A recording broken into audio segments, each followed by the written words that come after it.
Hello everyone, कैसे हैं आप लोग? आई होप आप लोग अच्छे होंगे। और जितना मैंने आपको अभी तक करवाया है, टोटल 9 चैप्टर्स, वो भी आपको अच्छे समझ आ गए होंगे। आज जो हम आपका चैप्टर डिस्कस करने वाले हैं, शुरू करने जा रहे हैं बेसिकली, वो है चैप्टर 10 हाइड्रोजन। देखो, हाइड्रोजन के बारे में जहां जहां कुछ भी समझाने के लिए आता था, मैं आपको सिर्फ एक ही चीज कहती थी कि हाइड्रोजन चैप्टर हम अलग से करेंगे। तो आज वो चैप्टर शुरू होने जा रहा है, ठीक है।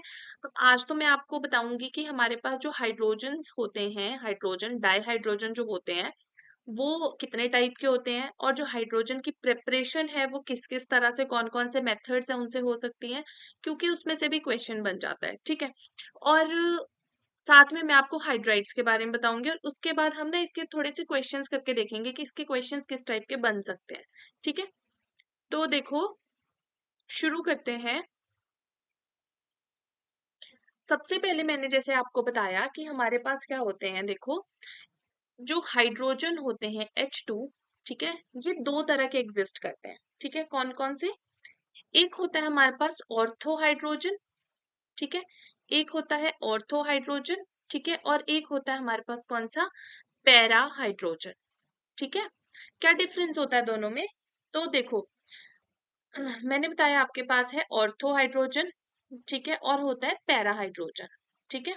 पैरा हाइड्रोजन, तो देखो, जैसे इलेक्ट्रॉन होता है ना, इलेक्ट्रॉन्स होते हैं, इलेक्ट्रॉन्स को स्पिन होती है, चाहे ऐसे होगी उसकी स्पिन, ऐसे होगी, मतलब एंटी क्लॉकवाइज या क्लॉकवाइज कैसे भी रोटेट कर रहा होगा, चाहे ऐसे रोटेट कर रहा होगा वो, है ना, चाहे वो एंटी क्लॉकवाइज ऐसे रोटेट कर रहा होगा, तो बेसिकली उसकी खुद की स्पिन होती है। वैसे ही न्यूक्लियस जो होता है उसकी भी खुद की स्पिन होती है।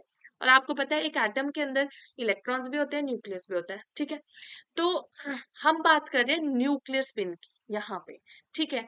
तो देखो, ये हाइड्रोजन का मॉलिक्यूल है, देखो, ये एक हाइड्रोजन का एटम, ठीक है, ये दूसरे हाइड्रोजन का एटम, ठीक है।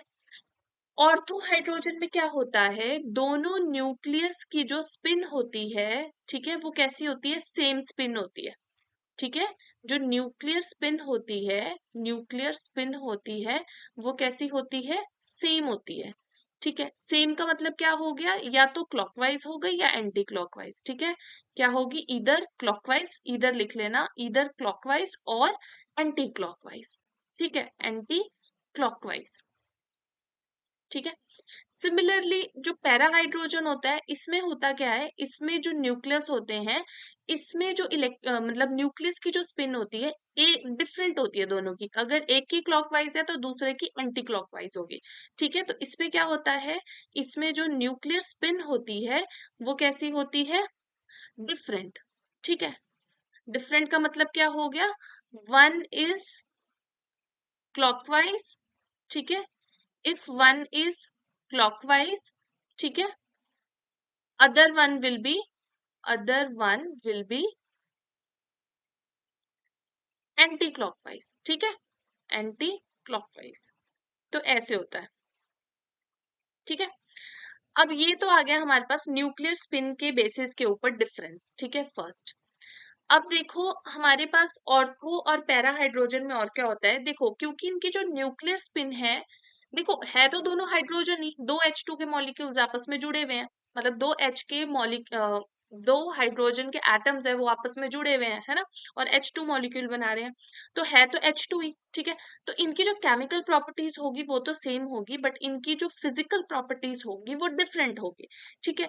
एग्जाम्पल के तौर पे, जैसे कि अगर हम बात करें ऑर्थो हाइड्रोजन की, तो ऑर्थो हाइड्रोजन में क्या होते हैं, इनके जो मेल्टिंग पॉइंट्स होते हैं वो हायर होते हैं, हायर मेल्टिंग पॉइंट्स होते हैं।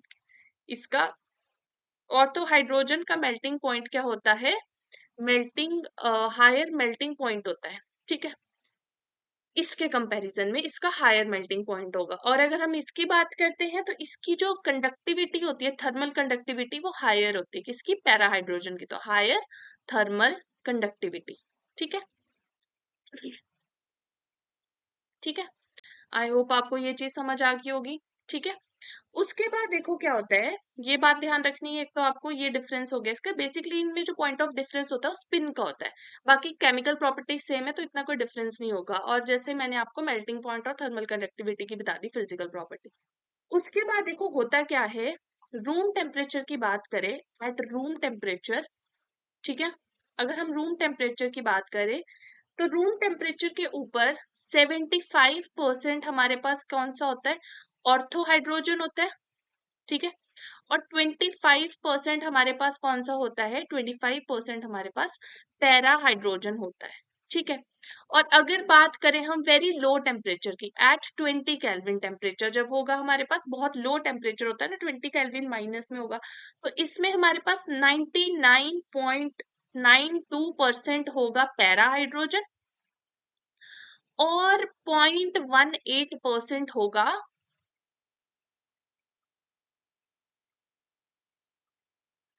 92 नहीं हुआ, 82 आई है ना, और 0.18% इसमें क्या होगा, 0.18% होगा इसमें ऑर्थो हाइड्रोजन, ठीक है, ऑर्थो हाइड्रोजन, ठीक है। तो बोलने का मतलब ये है कि जैसे जैसे टेम्परेचर कम होता है तो जो पैरा हाइड्रोजन है उसकी कॉन्सेंट्रेशन बढ़ती रहती है। मतलब ऐसे कि सपोज 100 मॉलिक्यूल्स है हाइड्रोजन के, ठीक है, जैसे जो कि हम नहीं ले सकते, बट सपोज 100 मॉलिक्यूल्स है हाइड्रोजन के, उसमें से रूम टेम्परेचर की बात करेंगे तो 75 जो मॉलिक्यूल्स होंगे वो ऑर्थो हाइड्रोजन वाले होंगे, यानी कि जिनकी सेम स्पिन होगी, ठीक है। और 25% यानी कि 25 जो हाइड्रोजन होंगे वो पैरा हाइड्रोजन होंगे, जिनकी डिफरेंट स्पिन होगी दोनों हाइड्रोजन की, ठीक है। और जैसे जैसे टेम्परेचर लो करते जाएंगे पैरा हाइड्रोजन की जो कॉन्सेंट्रेशन है वो बढ़ती जाएगी, ठीक है। तो ये हो गया आपके पास ortho hydrogen and para hydrogen, ठीक है। डिफरेंस कहाँ आता है, न्यूक्लियर स्पिन के ऊपर आता है, तो ये आपसे क्वेश्चन भी पूछा जा सकता है, ठीक है। उसके बाद देखो प्रेपरेशन कैसे होती है। नेक्स्ट क्वेश्चन है कि प्रेपरेशन ऑफ डाइहाइड्रोजन H2, ठीक है। प्रेपरेशन कैसे होती है, सबसे पहले मैं आपको बताती हूँ लेबोरेटरी मेथड, ठीक है। लैब वाले मेथड्स कैसे होते हैं, लेबोरेटरीज में कैसे प्रिपेयर किया जाता है। देखो इसमें देखो कैसे प्रिपेयर किया जाता है। जैसे हो गया आपके पास जिंक, ठीक है। जिंक में हमने क्या डाला, डाइल्यूट H2SO4, ठीक है। और क्या बन गया हमारे पास, जिंक सल्फेट बन गया, जिंक SO4 बन गया, और साथ में हाइड्रोजन गैस इवॉल्व होगी। तो क्या ये रिएक्शन सिर्फ एसिड के साथ होगी, नहीं, ये रिएक्शन बेस के साथ भी हो सकती है। हमने इसमें क्या डाल दिया, NaOH डाल दिया, ठीक है। और हमारे पास क्या बन गया इधर, सोडियम जिंकेट Na2ZnO2 और साथ में हाइड्रोजन गैस इवॉल्व हो, ठीक है। इसको बैलेंस कर लो, यहाँ पे 2NaOH आ गया, ठीक है। बोलने का मतलब ये है कि यहाँ पे इस तरह से हमारे पास रिएक्शन होगी। तो क्या दूसरा क्वेश्चन ये आता है कि क्या हर एक मेटल इसके साथ, मतलब हर एक मेटल एसिड और बेस का रिएक्ट करके ये बनाएगा, तो हर एक मेटल तो नहीं होगा, लेकिन जो मेटल कैसा होगा, एम्फोटेरिक नेचर का होगा, वो करेगा। जो इसमें मेटल है वो कैसा है, एम्फोटेरिक नेचर का है, ठीक है, एम्फोटेरिक नेचर का, ठीक है। तो वो हमारे पास एसिड बेस का रिएक्ट कर सकता है और हाइड्रोजन गैस बना सकता है, ठीक है। सेकंड आता है इसमें एल्यूमिनियम भी क्या है, एम्फोटेरिक मेटल है, मैंने करवाया है ये, ठीक है। उसमें भी सेम चीज होगी। अब एल्यूमिनियम की अगर हम रिएक्शन करते हैं NaOH के साथ और साथ में वाटर डालते हैं, ठीक है, तो इसमें भी हमारे पास क्या बनता है, देखो NaAlO2, ठीक है, ये सॉल्ट जैसा कुछ बन जाता है, और साथ में H2 गैस इसमें इवॉल्व हो जाती है। तो यहाँ से भी हाइड्रोजन गैस की प्रेपरेशन हो गई और यहाँ से भी। अब यहाँ पे जो चीज नोट करने वाली है ना, मैं आपको एक चीज बताती हूँ। एक ना वो आता है, जैसे पाइप्स वगैरह घर में ब्लॉक हो जाती है ना, घर में पाइप्स वगैरह ब्लॉक हो जाती है, तो एक पाउडर सा डालते हैं, पानी डालते हैं ऊपर में से, और जो ब्लॉक्ड पाइप होती है ना वो खुल जाती है। आई डोंट नो उसको क्या बोलते हैं, मेरे को नाम याद नहीं आ रहा उसको क्या बोलते हैं।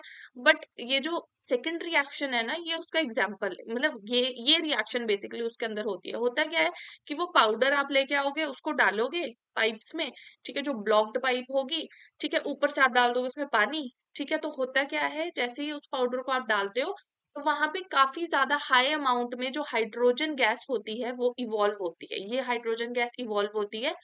और इस हाइड्रोजन गैस के निकलने की वजह से ही जो भी ब्लॉकेज होती है ना आगे, वो ठीक हो जाती है, ठीक है। अब देखो क्या होता है ना, हाइड्रोजन गैस ना ऐसे क्या होती है कि मतलब वो होती है, कंबस्टिबल नेचर की होती है, तो आग पकड़ लेती है, तो इसको वैसे घर पे नहीं करना चाहिए। बस वो पाइप्स वगैरह क्या पाइप में जाएगी वहां पे, तो क्या ही होगा, तो वहां इसलिए वहां पे यूज होती है। देखो वैसे तो हाइड्रोजन गैस का जो ऑर्डर, मतलब बेसिकली ऑर्डरलेस होती है ये, है ना, इसकी कोई स्मेल नहीं होती है, लेकिन जब आप वो घर में यूज करते हो ठीक है, उसकी बड़ी पंजेंट से स्मेल होती है, बिकॉज उसमें और भी काफी चीजें मिक्स होती है, इस वजह से उसमें इतनी स्मेल आती है। ठीक है, तो ये तो आप हो गए जो लैब के मेथड्स है प्रिपरेशन में। कमर्शियली हाइड्रोजन को कैसे प्रिपेयर किया जाता है देखो, तो नेक्स्ट लिखो आप commercial methods of preparation of hydrogen, dihydrogen. ठीक है, सबसे पहले है by electrolysis, electrolysis of water. ठीक है, जब पानी की इलेक्ट्रोलिसिस करेंगे। ठीक है, देखो जब वाटर की इलेक्ट्रोलिसिस करते हैं, ठीक है, जब वाटर की इलेक्ट्रोलिसिस करते हैं, इलेक्ट्रोलिसिस मतलब कि इलेक्ट्रिसिटी पास करते हैं उसमें से, तो एक कैथोड एक एनोड वाली रिएक्शंस होती है। ठीक है, तो उसमें हाइड्रोजन गैस एक साइड इवॉल्व हो जाती है कैथोड के ऊपर, और एनोड के ऊपर ऑक्सीजन गैस इवॉल्व हो जाती है। ठीक है, अब देखो इसको करते कैसे, इसको ब्राइन सोल्यूशन, ब्राइन सोल्यूशन की जब इलेक्ट्रोलिसिस करते हैं तब ये बनती है। देखो क्या होता है, जब हम ब्राइन सोल्यूशन की क्या करते हैं, इलेक्ट्रोलिसिस करते हैं। ठीक है, इलेक्ट्रोलिसिस करते हैं। अब ब्राइन सोल्यूशन क्या होता है, नमक वाला पानी होता है ब्राइन सोल्यूशन। ठीक है, ब्राइन सोल्यूशन क्या होता है, नमक वाला पानी। ठीक है, तो नमक क्या होता है, NaCl कॉमन सॉल्ट और साथ में वाटर। ठीक है, ये होता है हमारे पास ब्राइन सोल्यूशन। ठीक है, जब इसकी इलेक्ट्रोलिसिस करते हैं, तो इलेक्ट्रोलिसिस जब भी करते हैं आपको पता है कैसे होती है, ये आपके पास दो रॉड्स है, इसको आपने कनेक्ट कर दिया बैटरी के साथ। ठीक है, ये नेगेटिवली चार्ज हो जाएगी, ये पॉजिटिवली चार्ज हो जाएगी, इधर हमने ब्राइन सोल्यूशन डाल दिया। ठीक है, तो आपको पता है कि क्या है यहाँ पे कौन कौन से आयन है, Na+, Cl- और वाटर के आयन्स भी है कौन से, H+ एंड OH-, है ना। OH-। ठीक है, तो होता क्या है कि देखो अब यहाँ पे केटायंस भी दो है, कौन कौन से केटायंस है, केटायंस है हमारे पास यहाँ पे Na+ एंड H+। ठीक है, और जो एनायंस हैं जिन पे नेगेटिव चार्ज है वो है हमारे पास कौन कौन से, Cl- एंड OH-। ठीक है, अब होता क्या है, जैसे ही इलेक्ट्रिसिटी पास करते हैं इन पे, ये रॉड्स चार्ज हो जाएंगी। ठीक है, जो केटायन केटायन है, ठीक है, H+ वो मूव करेगा किसके पास, नेगेटिव के पास। ठीक है, नेगेटिव के पास मूव करेगा तो देखो होगा क्या, एट कैथोड हमारे पास क्या हो जाएगा, कैथोड के ऊपर होगा क्या कि H+, 2H+ को दो इलेक्ट्रॉन्स लेंगे और क्या बन जाएंगे, हाइड्रोजन गैस इवॉल्व हो जाएगी। कहाँ, कैथोड के ऊपर, तो बन गई ना हमारे पास हाइड्रोजन गैस। एक मिनट रुको,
तो कैथोड पे क्या होगा, कैथोड पे हाइड्रोजन गैस इवॉल्व हो जाएगी, ठीक है।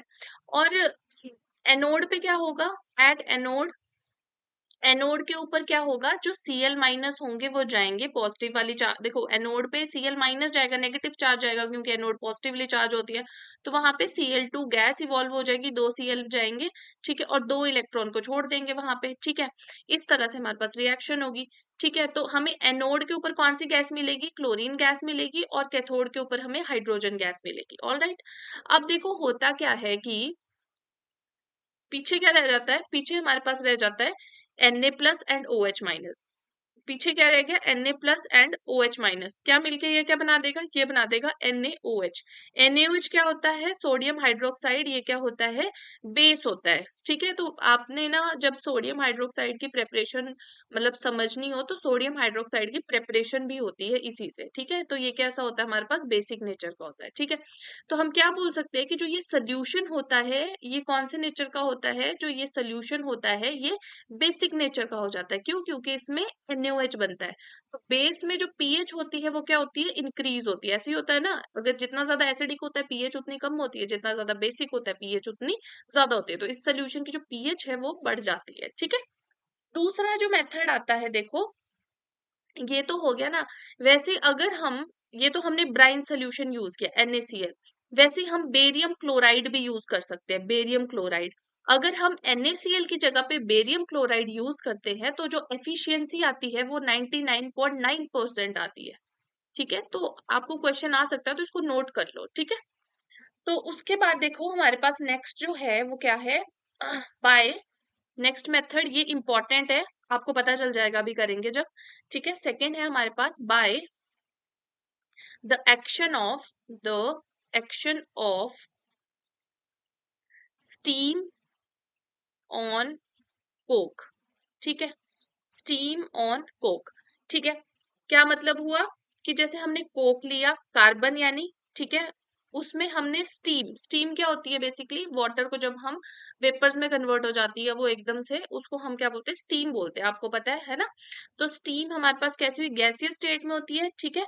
इसको हम कितने टेम्परेचर पे, 1270 केल्विन, और साथ में निकल मतलब सरफेस यूज करके, ठीक है, हमारे पास कौन सी गैस बन जाती है, कार्बन मोनोऑक्साइड गैस बनती है, और साथ में कौन सी गैस बनती है, हाइड्रोजन गैस बनती है, ठीक है। तो आपने ये ध्यान रखना है कि जब कार्बन और H2O की रिएक्शन होगी और इतना टेम्परेचर हम देंगे, ठीक है, और निकल के ऊपर इस रिएक्शन को करवाएंगे, ये क्या हो गया, कैटलिस्ट हो गया। जिस भी सरफेस के ऊपर मैंने करवाया था, कैटलिस्ट क्या होते हैं, कैटलिस्ट होते हैं बेसिकली जो कि एक सरफेस एरिया प्रोवाइड करते हैं बेसिकली किसी रिएक्शन को करने के लिए, और वो मल्टीपल बॉन्ड्स बना सकते हैं। आपको पता है जो ट्रांजिशन एलिमेंट्स होते हैं वो काफी सारे बॉन्ड्स बनाते हैं ना, कोऑर्डिनेशन कंपाउंड्स बनाते हैं। तो इसी तरह से कार्बन H2O सब इनके साथ अटैच हो सकते हैं, तो फटाफट से रिएक्शन को एक्सेलरेट कर सकते हैं, ठीक है। तो यहाँ पे होता क्या है, कार्बन और H2O की जब रिएक्शन होगी तो कार्बन मोनोऑक्साइड और साथ में हाइड्रोजन गैस इसमें बनेगी। अब जो ये मिक्सचर जो हमारे पास ये होता है, इसको हम क्या बोलते हैं, इसको हम बोलते हैं वाटर गैस, वाटर गैस बोलते हैं या फिर सिन गैस। तो हो सकता है आपको पेपर में क्वेश्चन पूछा जाए कि वाटर गैस क्या होती है या फिर सिन गैस क्या होती है, तो ये होती है carbon monoxide gas plus H2 gas, this is water gas या सिन गैस। सिन गैस क्यों बोलते हैं, सिन का मतलब होता है सिंथेटिक, ठीक है। तो ये सिंथेटिक मतलब कि बनाई गई है अपने आप। अब देखो होता क्या है कि हमने कार्बन मोनोऑक्साइड, तो देखो क्या होती है, जो कार्बन मोनोऑक्साइड होती है ये बेसिकली वेस्ट है ना। हाँ, कार्बन मोनोऑक्साइड को पॉल्यूटेंट भी बोलते हैं, पॉल्यूटेंट गैस है ये, ठीक है।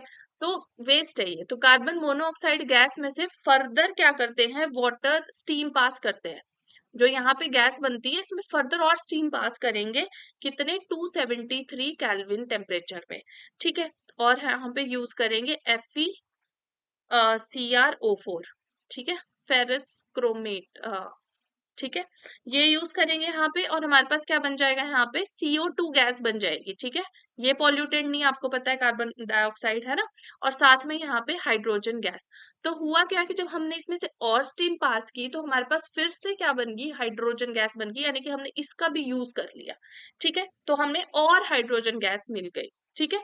तो होगी ना प्रेपरेशन हाइड्रोजन गैस की, ठीक है। अब इसको हम क्या बोलते हैं, इस रिएक्शन को हम बोलते हैं water gas shift reaction, shift reaction, इसको हम बोलते हैं वाटर गैस शिफ्ट रिएक्शन। ठीक है, तो देखो मैंने आपको बता दिया कि हमारे पास क्या है कि हाइड्रोजन के मेथड्स जो है प्रिपरेशन के काफी इंपॉर्टेंट है कि लैब में कैसे प्रिपेयर करते हैं, फिर कमर्शियली कैसे प्रिपेयर करते हैं। इलेक्ट्रोलिसिस कर सकते हैं ब्राइन सोल्यूशन की, या फिर बेरियम क्लोराइड जो एक्वस बेरियम क्लोराइड का सोल्यूशन होगा, एक्वस, ये वाला सोल्यूशन भी एक्वस होगा, ऐसे नहीं बेरियम क्लोराइड एक्वस पानी में घुला होता, तभी तो हाइड्रोजन गैस इवॉल्व होगी, है ना।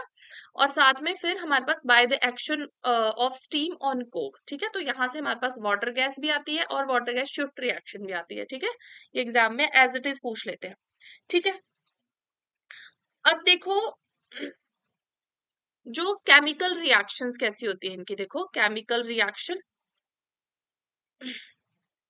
रिएक्शंस की बात करें, ठीक है, तो इनकी जो इन ये क्या करते हैं, ये बेसिकली मेटल आयंस को, ठीक है,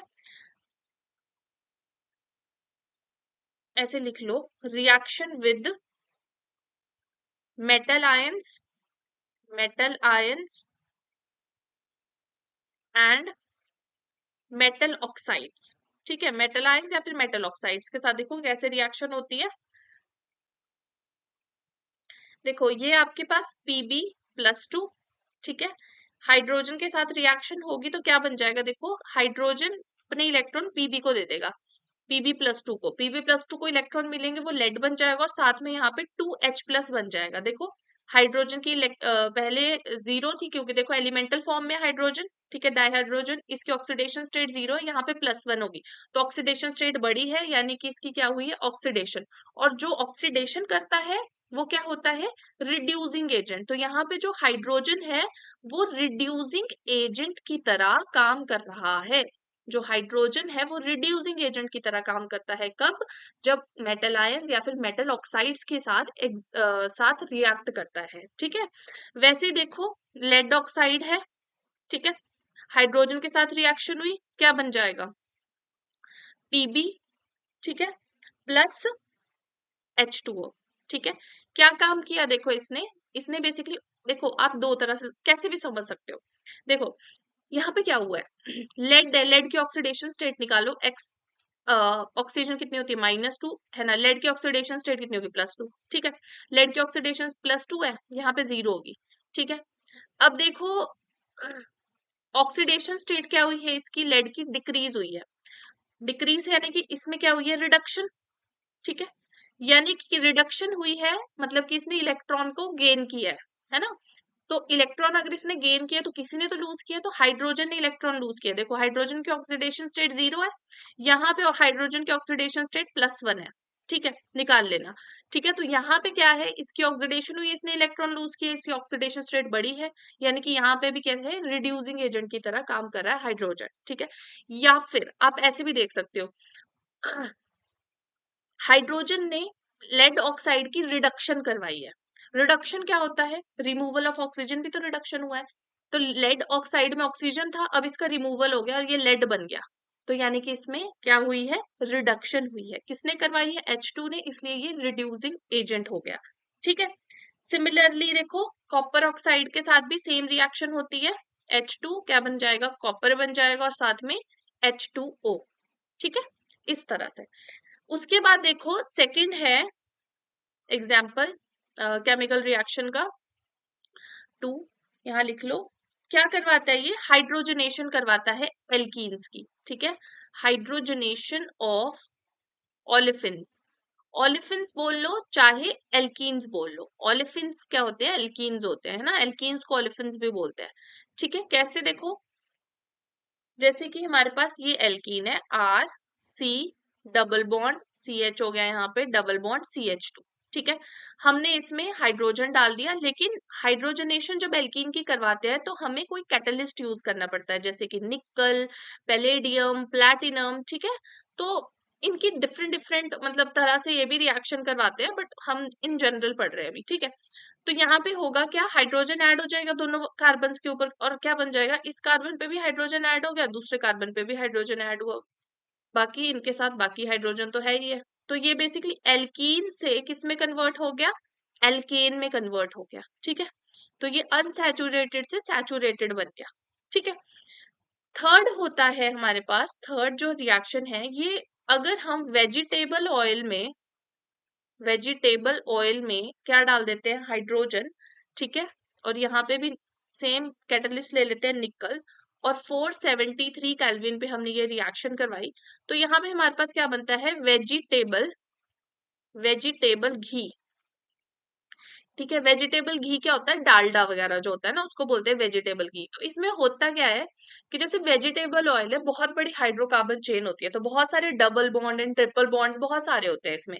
तो बेसिकली ये काफी ज्यादा अनसैचुरेटेड सिस्टम होता है, ठीक है। अनसैचुरेटेड क्या होता है, सैचुरेटेड होता है जिसके अंदर सारे सिंगल बॉन्ड्स होते हैं, अनसैचुरेटेड होता है जिसमें कार्बन कार्बन डबल बॉन्ड या कार्बन कार्बन ट्रिपल बॉन्ड आ जाते हैं, ठीक है। तो ऐसा नहीं होता कि सारे के सारे, देखो आपने, हमने अभी लास्ट में पढ़ा, क्या पढ़ा कि अगर एल्कीन होगा, एल्कीन भी क्या है, अनसैचुरेटेड सिस्टम है क्योंकि इसमें डबल बॉन्ड आता है। अगर हमने इसमें हाइड्रोजनेशन करवाई, ठीक है, हाइड्रोजनेशन हमने इसकी करवाई, तो वो एल्केन में कन्वर्ट हो गया, ठीक है, अनसैचुरेटेड सिस्टम बन गया। तो वेजिटेबल ऑयल में भी क्या होती है, डबल एंड ट्रिपल बॉन्ड्स होते हैं काफी सारे, ठीक है। तो होगा क्या कि जब हम इसकी हाइड्रोजनेशन करवाएंगे तो कुछ डबल या ट्रिपल बॉन्ड क्या हो जाएंगे, रिड्यूस हो जाएंगे, सारे नहीं होंगे, सम ऑफ द डबल बॉन्ड या फिर ट्रिपल बॉन्ड विल रिड्यूस, और हमारे पास क्या बन जाता है फिर वो हल्का सा सैचुरेटेड हो जाता है, और उसको हम क्या बोलते हैं, वेजिटेबल घी, ठीक है, डालडा वगैरह जो होता है आपका, ठीक है। उसके बाद देखो क्या करवाता है ये, hydroformylation of hydroformylation formylation of olefins, olefins, ठीक है। ओलिफिन्स आपको पता है क्या होते हैं, एल्कीन्स होते हैं, ठीक है। हाइड्रोफॉर्माइलेशन का मतलब होता है, फॉर्माइल क्या होता है, फॉर्माइल ग्रुप होता है, मीथेन, CHO आ जाए ना, मतलब आप समझ लो कि मतलब एल्डिहाइड की बात हो रही है, ठीक है। मतलब क्या है कि ये जो एल्कीन है, एल्कीन को कन्वर्ट करता है किसमें, एल्डिहाइड में, ठीक है, एल्डिहाइड में, ठीक है। लेकिन सिर्फ हाइड्रोजन ही नहीं चाहिए होता है, देखो एल्डिहाइड क्या होता है, CHO, अगर हमें CHO ग्रुप इंट्रोड्यूस करना है तो हमें CO भी तो चाहिए। तो बेसिकली होता क्या है कि कोई भी एल्कीन होगी, जैसे ये होगी एल्कीन, ठीक है, उसमें हम कार्बन मोनोऑक्साइड और साथ में H2 डालेंगे, दोनों चीजें। तो यहाँ पे हमारे पास CHO ग्रुप और एक सुटेबल कैटलिस्ट होगा यहाँ पे, तभी ये रिएक्शन होती है। पर्टिकुलर कैटलिस्ट होता है, CO2 CO8 होता है, ठीक है। कैटलिस्ट होता है बेसिकली, वो पर्टिकुलर कैटलिस्ट यूज होता है, ठीक है। और फिर ये यहाँ पे होता है क्या है कि एक कार्बन के ऊपर तो हाइड्रोजन आ जाता है, ठीक है। और दूसरे वाले का देखो यहाँ पे बेसिकली क्या आ रहा है, एक कार्बन, मतलब एक कार्बन मोनोऑक्साइड है और दो हाइड्रोजन आ रहे हैं, तो एक हाइड्रोजन इस कार्बन के पास आ जाता है, ठीक है। और इस वाले कार्बन पे दो हाइड्रोजन तो है ही है, और एक क्या आ जाता है इधर, CHO रह गया ना, एक हाइड्रोजन तो हमने इस वाले कार्बन को दे दिया, तो एक हाइड्रोजन और एक C और O रह गया, तो हमारे पास क्या बन जाता है, CHO ग्रुप कहाँ आ जाता है, दूसरे वाले कार्बन पे। तो जहां पे CHO ग्रुप को हम क्या बोलते हैं, वो एल्डिहाइड है, ठीक है। तो इस तरह से हमारे पास क्या होती है, इसकी केमिकल रिएक्शंस होती है, किसकी, हाइड्रोजन की, ठीक है, डाइहाइड्रोजन की ये केमिकल रिएक्शंस है, ठीक है। इसके बाद देखो, इसके बाद हम पढ़ेंगे हाइड्राइड्स, हाइड्राइड्स, ठीक है। अब ना ये हमने पढ़ रखे हैं, ठीक है, क्योंकि मैंने आपको S ब्लॉक, P ब्लॉक सब कुछ, D ब्लॉक सब करवा के रखा है, बट हाइड्राइड्स काफी इंपॉर्टेंट है, तो एक बार देख लेते हैं इसको, ठीक है।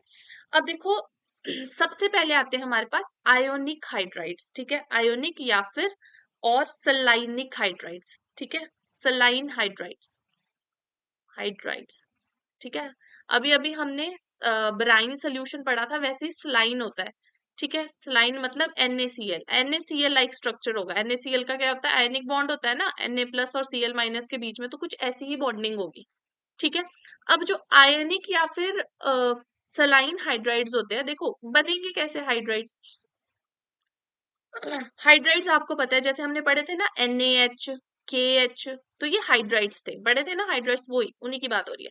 तो जो आयनिक और सलाइन हाइड्राइड्स है वो कौन बनाते हैं, तो आप लिखेंगे सबसे पहले, आयनिक हाइड्राइड्स जो है वो बनाते हैं हमारे पास S ब्लॉक एलिमेंट्स, ठीक है, फॉर्म्ड बाय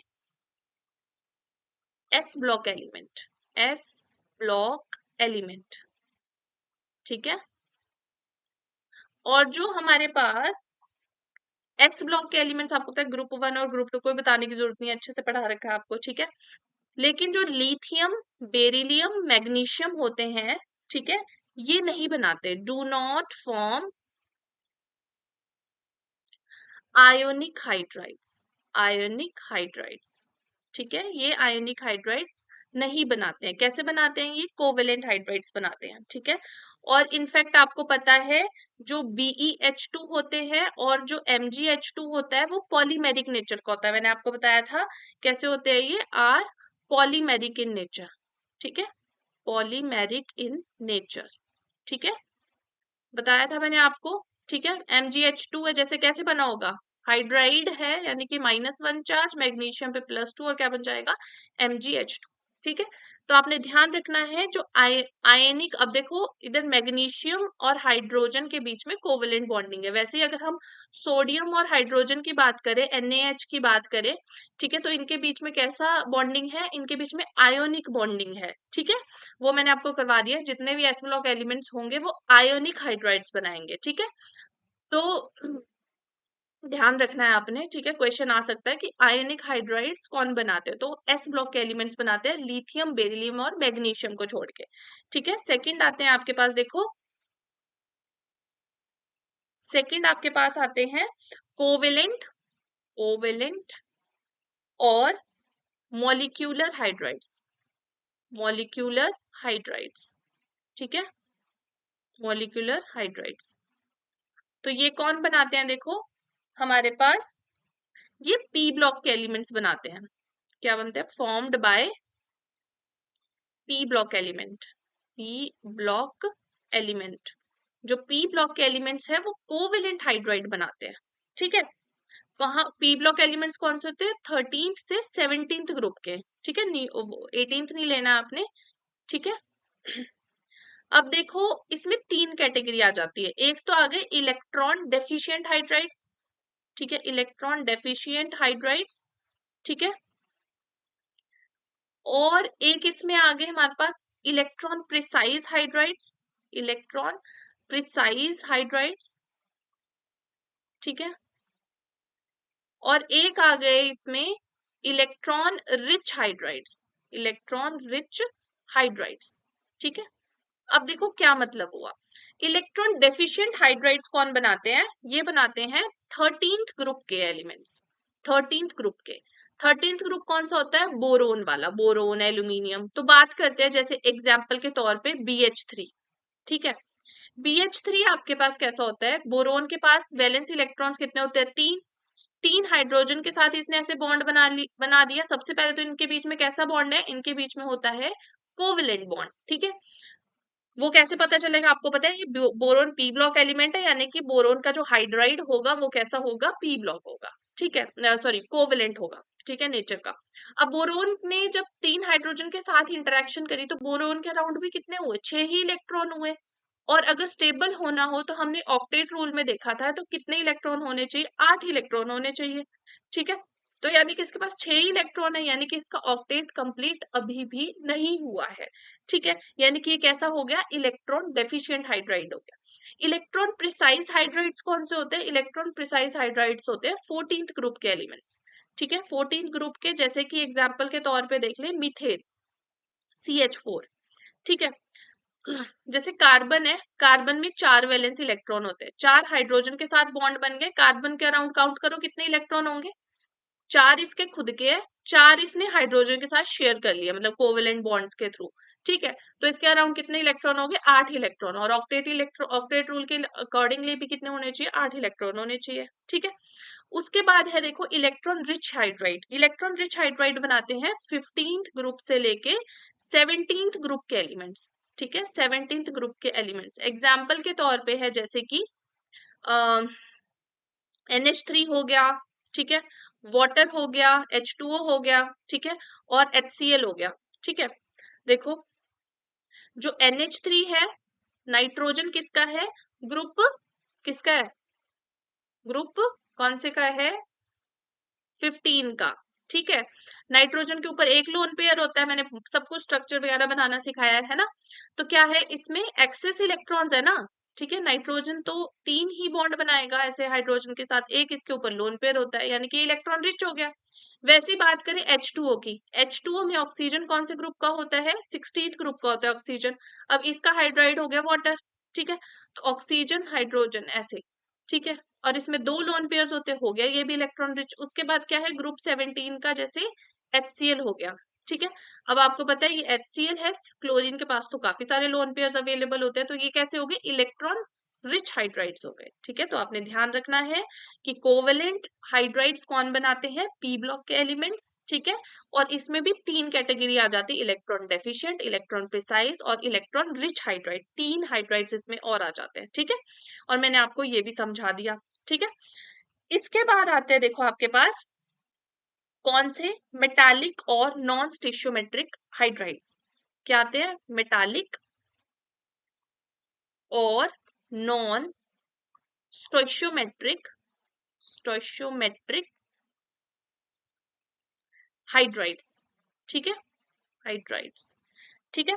तो सबसे पहले तो देखो कौन बनाता है इसको, formed by D and F block elements, ठीक है। डी एंड एफ ब्लॉक के जो एलिमेंट्स होते हैं वो बनाते हैं मेटालिक हाइड्राइड्स या फिर नॉन स्टोइशियोमेट्रिक। अभी सिखा बताती हूँ क्या मतलब है इसका। सेकंड देखो, यहाँ पे क्या होता है, अब अगर हम डी ब्लॉक की बात करें या फिर एफ ब्लॉक की, तो बेसिकली हमारे पास कौन कौन से ग्रुप आ गए, ग्रुप 3 से लेके हमारे पास आ गए ग्रुप 12, ठीक है। ग्रुप 3 से लेके ग्रुप 12 तक के जो एलिमेंट्स होते हैं वो ये हाइड्राइड्स हमारे पास बनाते हैं, जो बचे हुए हैं हमारे पास, है ना। ग्रुप 3 में ही आ जाते हैं लेंथेनाइड्स और एक्टेनाइड्स, आपको पता है, ठीक है। उसके बाद ना इसमें होता है हाइड्राइड गैप।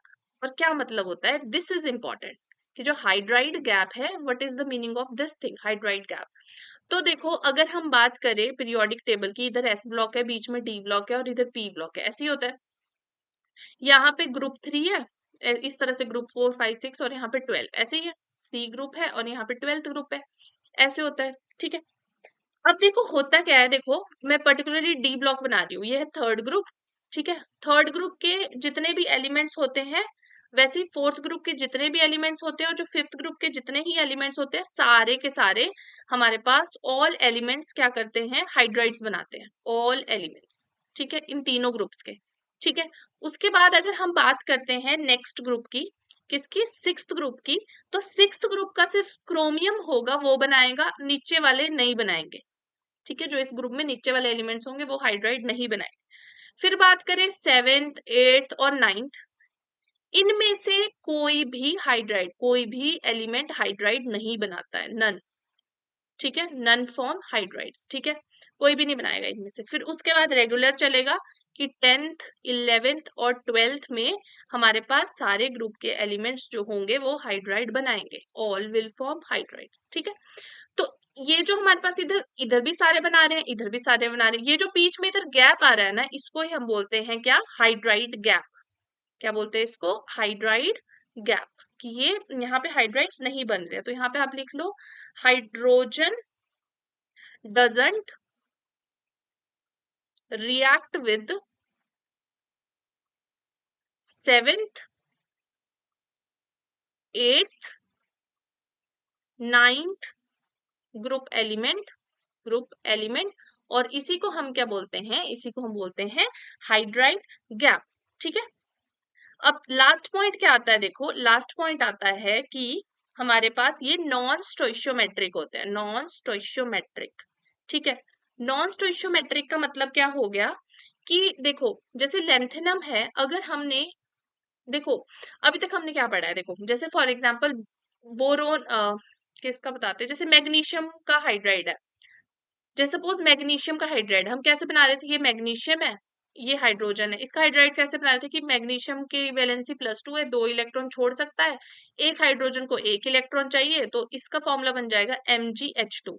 मतलब कि अगर एक मैग्नीशियम है तो एक मैग्नीशियम 2 इलेक्ट्रॉन छोड़ेगा, यानी कि वो 2 हाइड्रोजन को अपना एक एक इलेक्ट्रॉन दे देगा, मतलब बेसिकली ऐसे ही होगा, क्योंकि मैग्नीशियम को तो दो इलेक्ट्रॉन छोड़ने हैं, यानी कि इसको 2 हाइड्रोजन की जरूरत है, 2 इलेक्ट्रॉन, क्योंकि हाइड्रोजन एक तो एक ही इलेक्ट्रॉन ले सकता है। इसको हम क्या बोलते हैं, कि यहाँ पे हमारे पास जो रेशो है वो मैग्नीशियम की और हाइड्रोजन की रेशो कितनी है, 1:2। एक मैग्नीशियम है तो 2 हाइड्रोजन है। ठीक है, निकालते कैसे, इधर से निकालते हैं। ठीक है, तो इसको हम क्या बोलते हैं कि ये लॉ ऑफ फॉलो कर रहा है हमारे पास, law of constant composition. Law of composition लिख लो डायरेक्टली, लॉ ऑफ कॉम्पोजिशन ये फॉलो कर रहा है। ठीक है, तो यहाँ पे जो ये लॉ ऑफ कॉम्पोजिशन है ये फॉलो नहीं होता। जैसे देखो लेंथेनम्स हमने देखा था कि जो लेंथेनाइड्स होते हैं इनकी जो स्टेबल ऑक्सीडेशन स्टेट होती है वो +3 होती है। हाइड्रोजन के आपको पता है हाइड्राइड, हाइड्रोजन आयन होता है H+ और हाइड्राइड आयन होता है H-। ठीक है, तो यहाँ पे हाइड्राइड की बात हो रही है, उसकी -1 होगी, तो क्या बनना चाहिए, LaH3, है ना। लेकिन यहाँ पे बनता क्या है, अगर हम बात करें LaH 2.87, मतलब कि हाइड्रोजन हमारे पास जो उसकी जितनी रेशो होनी चाहिए थी, 3 होनी चाहिए थी, वो 2.87 है। ठीक है, तो हम क्या बोल सकते हैं कि हमारे पास जो ये होता है लेंथ हाइड्राइड होता है, ये लॉ ऑफ कांस्टेंट कॉम्पोजिशन को फॉलो नहीं करते हैं। ठीक है, वैसे ही हमारे पास एक और लिख के देती हूँ, जैसे YB, ठीक है, H 2.55 हो गया। ठीक है, तो ये लॉ ऑफ कांस्टेंट कॉम्पोजिशन को फॉलो नहीं कर रहे हैं। ठीक है, तो ये हो गया हमारे पास। ठीक है,